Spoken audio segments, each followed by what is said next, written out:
On this episode of Business World, Russia invades Ukraine. But first, some success tips from Don Draper. Mad Men was one of the most successful TV programs on AMC. Its main character, Don Draper, was a masterful storyteller. Let's ignore the fact that his storytelling capabilities extended into his personal life with severe consequences, and talk about how he crafted the pitch for Kodak's Carousel slide projector. Here was some cutting-edge technology for the 1960s, and nowhere in his pitch does he refer to any of its features or its dimensions or the process behind its development. All he does is make the biggest, boldest, and most assured play for the hearts of his clients, and it works. That's because instead of focusing on the projector, he takes the entire room on a journey and reaches straight into how this technology will make everyone feel.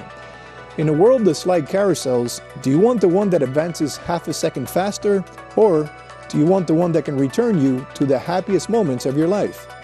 Second tip is practice. No one wants to come off sounding too slick, but there's a difference between knowing your pitch and actually giving your pitch. Take, for instance, Sterling Cooper Draper Price's Cool Whip campaign. Don and new wife Megan have worked on performing their Just Taste It Cool Whip campaign, and their easy rapport and repeated use of the tagline makes it seem like the pitch will be a slam dunk.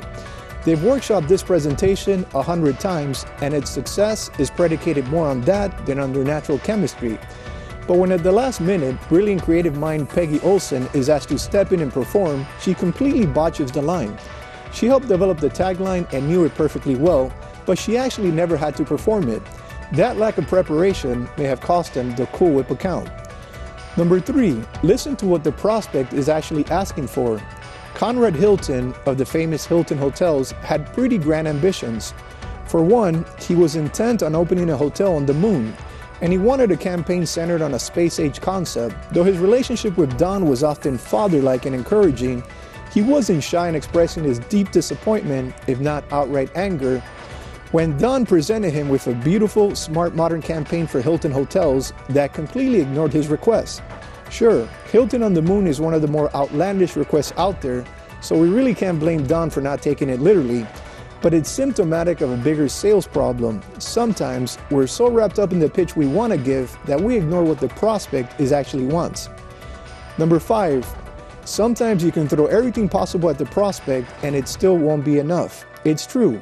Sometimes there's absolutely nothing you could do to win a deal, and in those situations, it's helpful to step back and see what exactly went wrong. Both Sterling Cooper and its next iteration, Sterling Cooper Draper Price, lost a number of prospects and clients, occasionally because of someone's indiscretion or temper, but never because they didn't work hard enough. Take the American Airlines pitch. Sterling Cooper dumped Mohawk Airlines to get rid of a conflict, spent hundreds of man-hours on a comprehensive pitch, and then, the day the executives were due to come in, Sterling Cooper's chief advocate at American Airlines was fired. They had to present anyway, knowing that the entire pitch was a waste of time. Here's our final lesson from Don Draper. Don't beat yourself up too much. There's a lot of factors that go into winning an account, and you can't control them. If your prospect doesn't convert, take one last piece of advice from Don. Move forward. Hi, and welcome back to Business World. Today we're here with Professor Richard Tapia. He's a professor of political science and international relations here at Miami-Dade College's North Campus. Welcome back, Professor. Thank you. Thank you for having me on. Yeah. So a lot of things are happening with Russia invading Ukraine, and I know that you did by the way, you did a wonderful program about the invasion of Ukraine. I saw it. It was very technical, and you had great guests. Thank you. You're welcome, sir. So I just want to pick it up for our viewers and see. It's a very obviously volatile situation. A lot of things have happened since your last show, and want to kind of pick it up and see, where we're at now. So the first question is: there's a lot of talk of the potential that Russia could use a tactical nuclear weapon. I think a lot of people don't understand the difference between a tactical nuclear weapon and a strategic nuclear weapon. Can you tell us what the difference is. Absolutely. So a strategic nuclear weapon is a intercontinental ballistic missile, something that's going to implement the strategy of Russia. So a lot of the times when you're talking about strategic nuclear weapons, you're talking about maintaining deterrence, nuclear deterrence, or the balance of power using either a tripod like we use here in the United States, which is our intercontinental ballistic missiles, our nuclear submarines, our SSBNs, which is our ballistic missile submarines, and our bombers. So that tends to be the triad of nuclear defense here in the United States. The former Soviet Union, today the Russian Federation, which is the successor state of the Soviet Union, has that same type of strategy in place. And it's meant to prevent an invasion of Russia and also to prevent a first strike against the Russian Federation. That's what a strategic nuclear weapons or missiles are for. Now, tactical or battlefield nukes, as they're refer to tactics and being able to bring about that strategy. So you're talking about a battlefield nuke would be a smaller nuclear weapon within an artillery piece that you would basically shoot out into the battlefield, and it would take out about a mile and basically wipe out the entire battlefield. So strategic nuclear weapons tend to be plutonium-based nuclear weapons, and I know the viewers don't know the difference between plutonium or highly enriched uranium, which are fission bombs, as opposed to fusion bombs. Fusion bombs are 10 times to 100 times more powerful, depending on how much plutonium they put into the bomb. Highly enriched uranium or fission bombs, which were the first types of nuclear weapons, the type of nuclear weapons that the United States dropped on Hiroshima and Nagasaki, are smaller type bombs that are today what we would refer to as tactical nuclear weapons, which would basically eradicate not only within a mile, but all of that nuclear material will basically contaminate within, let's say, 15, 20, up to 100 miles, wherever the wind takes it. You're going to see people dying from radiation poisoning or cancer later on. Excellent. And that last point that you made brings very serious consequences. But first, let's talk about MAD, the concept of nuclear deterrent, mutually assured destruction. Okay. Ukraine, as you know, was actually inherited most or many of the nuclear weapons of the ex-Soviet Union. They had over 1,000. Right, which obviously very significant, right? Amount. There was a deal brokered by the Americans to give up their nuclear weapons. Well, a deal brokered to have Ukraine give up their nuclear weapons with the Budapest Agreement. So now, once that, strategically, from a geopolitical standpoint, was that the best decision to make, knowing that your neighbor was Russian Federation led by Vladimir Putin? So the question, as I understand it, is why would Ukraine decide to give up their nuclear weapons? At the end of the Cold War, as the Soviet Union was dismantled and Ukraine declared its independence in 1991, Ukraine became the third to fourth largest nuclear power on the planet.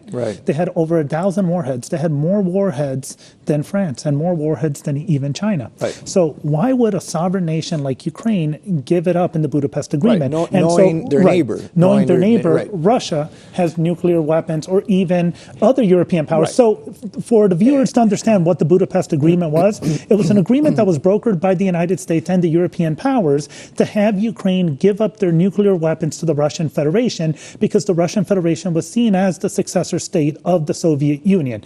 Also, you wanted to prevent the proliferation of nuclear states. So there was pressure put on Ukraine that if they gave up their nuclear weapons, that it would be recognized by the international community. It would be recognized not just by the European Union and the European community, but the United States. But substantial economic aid would be given to Ukraine to help rehabilitate the Ukrainian economy after 50 to 60 years, close to 70 years under communist rule, as they were part of the Soviet Union. Also, the United States gave the pledge that if the Russian Federation were ever to invade Ukraine, that the United States will come to their assistance. Now, the question becomes, to what degree? To what point are we obligated to assist the Ukrainians? At the moment, what NATO and the United States has basically said is we will give military assistance, we will give training, technology, we'll give foreign and military aid. And if you look at what President Joe Biden has unveiled in the last week, it's about $33 billion worth of military and economic aid to help Ukraine continue the war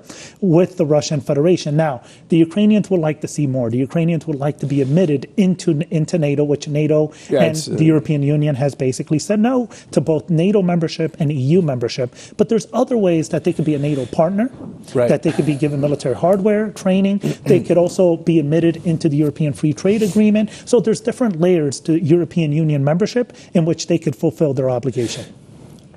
Many critics of Ukraine, actually one of your guests in the show that you had, this war is a result of NATO expansionism. Well, that's the realist perspective, and there's a lot of validity to the realist perspective. It doesn't mean that I necessarily agree with it 100%. I think many of these theories help us explain and understand why these moves are taking place. For instance, why would Ukraine decide to give up their nuclear weapons? And the liberal perspective tends to basically highlight, or the rational functional perspective, that they're going to get more benefit than the cost of giving up their nuclear weapons and having nuclear weapons. However, was that short-sighted? We'll see. We're going to see in the next maybe because of the Russian 60, invasion. 90 days. So the realist perspective would be that what you see with Vladimir Putin is a reaction to moves by the West, reactions to NATO expansionism. If you look at when he comes to power in 1999, he feels betrayed by NATO as NATO bombed Serbia. That was really a turning point, one of many turning points in U.S.-Russian relations. The next turning point was 9/11. Russia comes to our assistance. Arab Spring. Correct. Russia actually allows us to use his military bases in order to carry out attacks against the Taliban and against Al-Qaeda. In fact, Russia even tests the waters on whether or not they're going to be admitted into NATO and if they could apply for NATO membership, in which NATO said no. And NATO even continued expansionism in 2004 to include Poland, Romania, to include the Central and Eastern European countries. The turning point comes in 2008. In a NATO summit, do they basically put out that Ukraine may be a potential future member, in which Russia said absolutely not. But when in 2014, there's a U.S.-backed coup that pushes the pro-Russian president out of power in Ukraine and puts in a pro-American president into Ukraine. And at that point, Russia says, it's just a matter of time before Ukraine joins NATO and the EU. Why wait? If we could strike now and make sure we secure the Crimean Peninsula. And again, this is what Russia's strategy was. 2014. Correct. They have a major submarine base in Crimea as well that they don't want to fall into the hands of the European Union. I remember it happened. It was very strategic, very subtle. Troops went in, not wearing any patch from any country. Russia denied that they're Russian troops. This allowed them time to maneuver. As the international community and NATO was trying to figure out or confirm, look, these are Russian troops. It was very strategic. It was a very successful operation. Well, why would they go and violate? Why would the Russian Federation violate the sovereignty of Ukraine? Because they saw the Crimean Peninsula and they saw Eastern Ukraine as a vital interest. And what you need to understand is that Russia in its history has been invaded multiple times. Absolutely. They've been invaded by Napoleon during modern times alone. World War II, right? By Germany twice. Right. What Americans call Operation Barbarossa, but the Russians call it the unexpected war. Right. The Germans invaded Russia twice. Absolutely. World War I, World War II, Napoleon invaded them as well. So at the end of the Second World War, the Russians wanted that buffer space. And so it's part of the reason why they were hesitant for a reunified Germany, and they wanted to maintain the Eastern and Central European bloc under communist rule, to have that buffer space. As the Cold War came to an end, they always saw Ukraine as that buffer space. If Ukraine becomes a member of NATO and becomes a member of the European Union, it puts them in a difficult position because their border now has a very soft underbelly in which an invasion could come from. So the question becomes, what is the goal of the Russian Federation? Are the goals to install a puppet regime in Ukraine that's going to basically create a buffer space? Is it to take eastern Ukraine up to the Dnieper River so that they could create a corridor between the Donbass and Crimea so they could provide infrastructure, electricity, water, and other utilities that the Ukrainian government has cut off since 2014. If they cannot take the Dnieper River because their offensives in major cities have failed on the Dnieper River, does it then mean that they're going to take the Donbass and Crimea? So the problem with Russia is that their goals are inchoate at the moment. I've watched a Russian intellectual say it this way, and it was pretty eye-opening. Russia and the United States want freedom, right? But that freedom means two different things. The freedom in the United States means something very different. Russia wants freedom from American foreign policy and NATO expansion. And they feel threatened. They feel that eventually they're going to do regime change. And as a result, this has led to this horrible outcome of war. And the problem is that this is a battle between two elites. And like always, the innocent civilian population is the one that suffers. We're going to take a break. When we come back, let's talk about the economic consequences of the Russian invasion. Thank you. We'll be right back.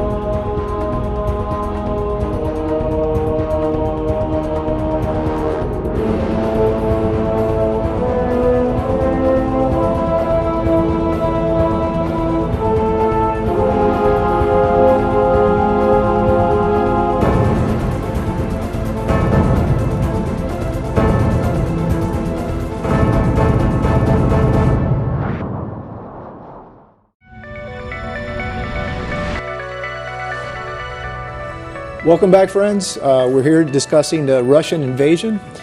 And you made an interesting point before in our last segment, which is if Russia decides to detonate a tactical nuclear weapon, the contamination can or actually will travel. We don't know exactly how far, or is there a radius?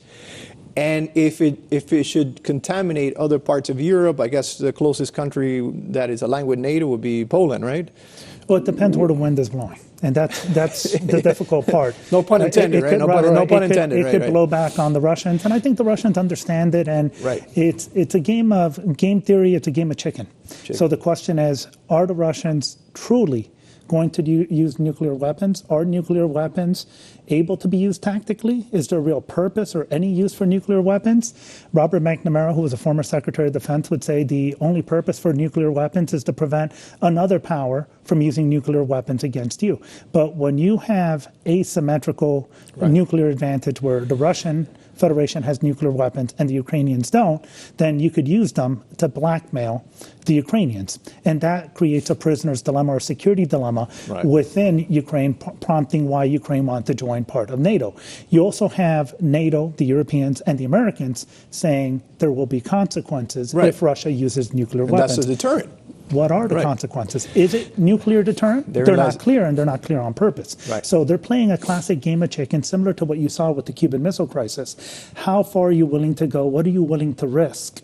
What are going to be the cost and the benefits of it? So they're both being very unclear, trying to deter the other from using nuclear weapons. At the moment, nuclear deterrence has worked, according to the realist perspective. However, Scott Sagan would say otherwise, say, hey, listen, you have organizational theory at work, which could basically blow the whole strategy of nuclear deterrence, where the Russian Federation believes they could use nuclear weapons and that the NATO alliance nor the European Union would actually use nuclear weapons against them. And if that's the case, then the whole nuclear proliferation regime could basically come down as states like Ukraine, Poland, and others would decide to build up their nuclear capacities in order to deter the Russians and others. And we see it happening. Already European countries are spending more money on an increase in defense, and then the danger is if you're increasing defense and you're taking away from social problems, right? So having said that, social funding, you're taking from education, you're taking from, whatever social programs they have in Europe, healthcare, so on and so forth, and you're allocating that money into defense. Talk about what are the economic consequences of Russia invading Ukraine? What's going on, and how is it going to affect us? Well, I think you touched on the first part. Yeah. At the end of the Cold War, we had what was called the peace dividend. Many countries in Europe and even in the United States had a drawdown of defense spending, right, which allowed them to allocate into other parts of the economy, infrastructure that brought about economic growth.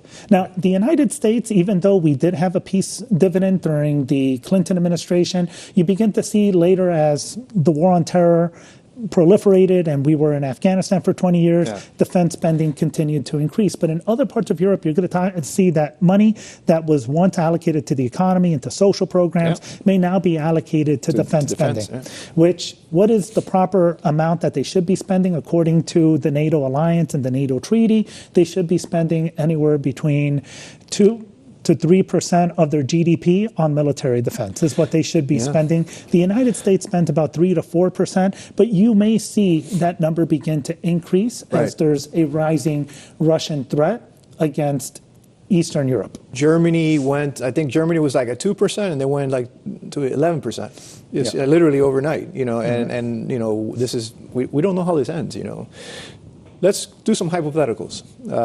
If Russia would to detonate a tactical nuclear weapon, I've heard different senators on CNN and other networks say that the Biden administration would respond in kind. In other words, they will respond with a nuclear response.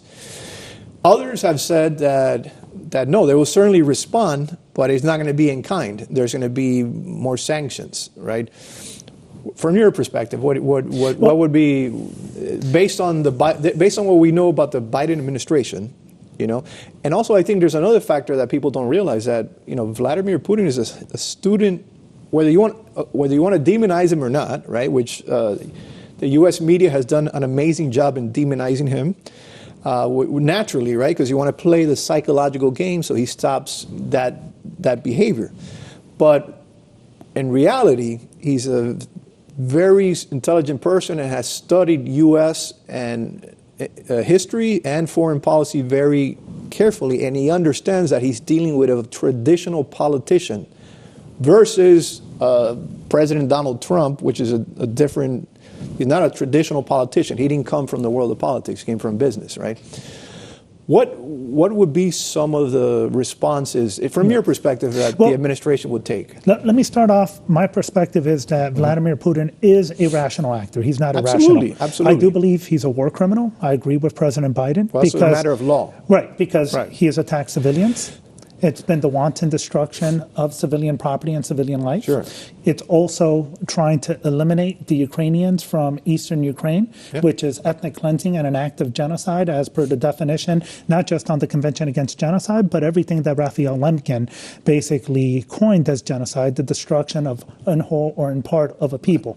And I think that what is being done in Ukraine is a genocide. It's ethnic cleansing taking place. Now, that does not mean that Vladimir Putin is irrational. He's not insane. No, absolutely not. If somebody murdered someone else, it doesn't mean they're insane. It means they're a criminal, because they know exactly what they're doing, because they're pursuing a goal at the cost and the detriment of others. Absolutely. So he's definitely... The goal is the interest of the Russian Federation. Well, the Russian Federation, as per the elites that are now running it, because the question becomes, and the perspective, and if you look at even within constructivism and rational functionalism, how are interests basically brought about, as Alexander Wen and others would say. And it would just be the groups that are in power within the Russian Federation that see Eastern Ukraine being a part of the Russian Federation as their long-term goals. So with that said, what would be the hypotheticals to the use of nuclear weapons by the Russian Federation, and what would be the consequences, not just by the Biden administration, but by the NATO, international community, including the People's Republic of China as well? Because at the moment, China has really taken a wait-and-see approach, where They're trying in many ways to play both sides and wait to see how they could take advantage of the situation. And see how the Americans and NATO respond? Correct. Are the Americans going to give them a better deal to the Russians? Are they going to balance the power of the Americans with Russia? Because during the Cold War, China basically played a balancing act in which if the United States became more powerful, they would basically come to the side of the Soviet Union. If the Soviet Union grew in power and threatened the Chinese position, they would basically move over and form an alliance with the Americans. But to answer your question, because the question is, what's going to be the response? It could be international sanctions. It could be the use of a no-fly zone. It could be further sanctions. It could be military involvement. Does it automatically mean a nuclear response? I don't think the Biden administration is going to ever say that that's on the table, just like George Bush Sr. never said that they were going to use nuclear weapons against a chemical attack against Saddam Hussein in Iraq. But to be clear, the fact that they don't say it's on the table doesn't preclude them using nuclear weapons. Well, it's definitely an option. But it doesn't mean it's an option that it's their favorite option, or it would be their first option. I think in many ways, if you use nuclear weapons against the Russian Federation, I want people to understand that's the end of the ballgame. That's mutually assured destruction. Imposing a no-fly zone that humiliates the Russian Federation, where the Russian Federation feels they have to use nuclear weapons, risks a nuclear exchange between two nuclear powers. Well, you said you want people to understand that's the end of the game. Do you think Vladimir Putin understands this? Yes. Okay, so then he's just signaling, he's just using strategic communication, he's just psychological warfare, it's a game of chicken. Two cars are racing at each other, and they're hoping the other side is going to turn away. But what happens when both sides miscalculate and they end up in a head-on collision? It's the end of the ballgame. It's a nuclear war. Having said all this, so I think the pretext or one of the main reasons why Russia invaded Ukraine is because they say that there's a Russian population that has been suffering war crimes from the other side of Ukraine, and they talk a lot about Nazis in Ukraine. Is there any truth to any of this? So it's ridiculous to refer to President Zelensky as a Nazi. Because he's Jewish. Well, because his grandparents were victims of the Holocaust, his family is Jewish, and they suffered at the hands of the Nazis during the Second World War. Now, what can be said, and you could explain a lot of this conflict also based on identity and the constructivist perspective, is that when the Orange Revolution took place and a pro-Russian president was pushed out of power and a pro-American president was put into power, there were acts of discrimination against Russian-speaking populations of the Donbass and the Crimean Peninsula. There was also laws that were passed prohibiting the speaking of the Russian language, which basically sparked divisions between Russian-speaking parts of Ukraine and the rest. But you got to understand that there's been a lot of intermarrying and a lot of mixing of identity, in which there were conflicts, identity conflicts, but as soon as Russia invaded Ukraine, there was a consolidation of identity around the Ukrainian identity, as even Russian-speaking Ukrainians were upset that they've been invaded by Russia, and it's kind of backfired on the Russian Federation. Let me follow up on that question. But you would admit that it is possible for someone from an ethnic group to do damage to other people in the same ethnic group, i.e. Fidel Castro is Cuban, but he's hurt many, many Cubans. The Russian response is that Adolf Hitler had Jewish blood, and he still committed all those atrocities. This is the official Russian response from the spokesperson of the Russian Federation. I mean, it's more, they see it more as policy, not necessarily that just because you belong to an ethnic group or religion that you're unable to hurt, your group. Well, that part coming out of Russia, I mean, let's speak frankly, is propaganda. And it's propaganda meant to justify the invasion of Ukraine. And it's meant to basically bring about ideals and images of the Second World War. And that's the reason that's why the Russians kind of continue to go back to that, which Russian Federation propaganda. Russian Federation propaganda. It's ridiculous to Professor Richard Tapia, thank you very much. Thank you. Friends, thank you for watching Business World. Till next time, see you then.